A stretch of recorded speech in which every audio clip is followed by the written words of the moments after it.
Down in my basement, about to apply this Huberd's shoe grease. Here's a look at this stuff. It is an old formula. I think they say it's been around since like 1920. And it's a combo of beeswax and pine tar. You know, some of these things, they're synthetic. Some are like oily, like a mink oil.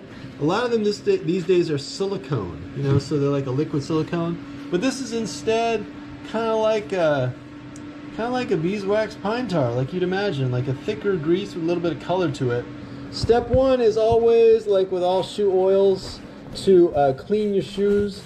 These are work boots. I cleaned them, but you know, they're still kind of rugged. Most of the waterproofing that I do is on this lower section. This is where I end up getting the wettest. And you can apply this stuff with your hands. You can apply it with a rag. And the only other real tip, like the kind of trick, is just to make sure your boots are up to temperature. The deal with the beeswax is that it gets hard at colder temperatures. So you want to apply this in a nice warm environment. Get your boots up to temperature, get the wax up to temperature, and it's just going to soak in a lot better. I think one question people often have with shoe protectants is it going to color my shoes? You know, is it going to like change the color? I do find that this Hubbard stuff does leave your shoes a little bit darker than they were originally.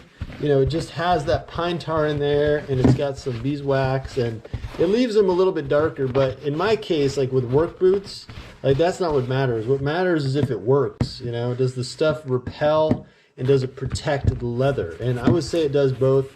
I've been using this stuff for years on my boots, and I'll even put it on my Gore-Tex boots just because I don't really care only exclusively if the Gore-Tex is doing its job. I want to know if the shoe and the leather itself is protected.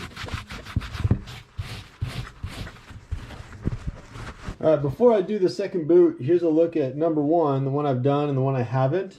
And again, worn old work boots, like boots I've worn for years, but you can see that it does add some color to it. This will dry a little bit, you know, it dries off a little bit, but it does darken the leather a little. It is awesome stuff though. Really saturates the leather, especially if you have dry leather on your shoes or boots.